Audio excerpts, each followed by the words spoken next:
تعالَ أقول لك إزاي عملت نظام يقدر إن هو يعرّفني مين الموظفين اللي بيغيبوا كتير، وكمان يبعت لهم إنذارات عن طريق الإيميل أو الواتساب أو أيًا كان وسيلة التواصل، ويعرّفهم إن الغيابات بتاعتهم عدِّت الحد الأقصى.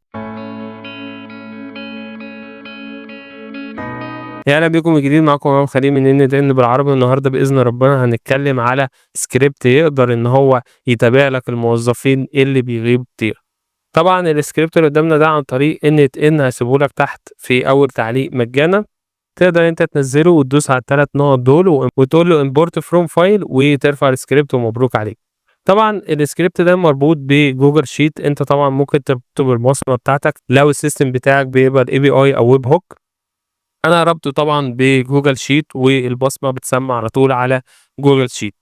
بعد كده بابدأ إن أنا أجمّع في آخر الشهور الراجل ده اشتغل كام يوم، ومين اللي عدّى مثلًا حد أقصى كغيابات. طبعًا هنا بيجمّع لي الحضور بتاعتي مثلًا، يعني الراجل ده ما حضرش طول الشهر.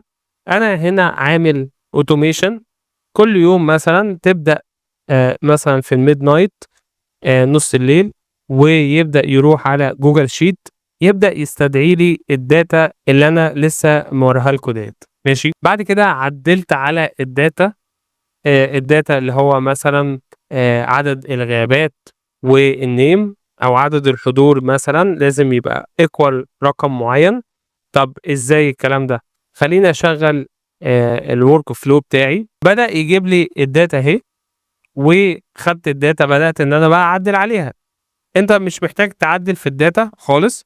أنا كل اللي أنا عملته قُلت له بُص أنا عايز الsection بتاع الequal، سحبته يعني هو والاسم عشان أبقى عارف مين اللي غاب ومين اللي ما غابش.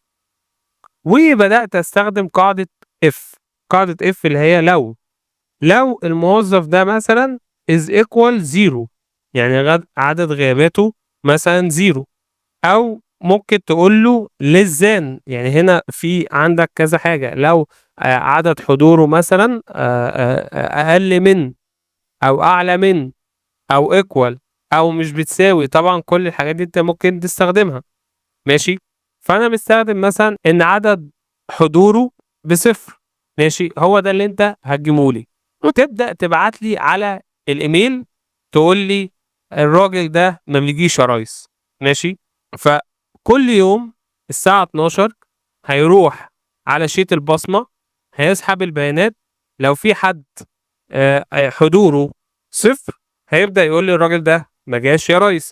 طب أنا لو عايز مثلًا إن هو عدد أجازاته عدِّت مثلًا، يعني هو ليه أجازات عارضة مثلًا عدّاها وغاب تاني، هابدأ إن أنا أروح أربطه بشيت العارضة، تمام. لو عدد الأجازات المتبقية 0 if، هنستخدم برضه قاعدة if، تمام، equal 0، ابدأ ابعت لي قُل لي الراجل ده ما لوش أجازات عارضة، وهكذا.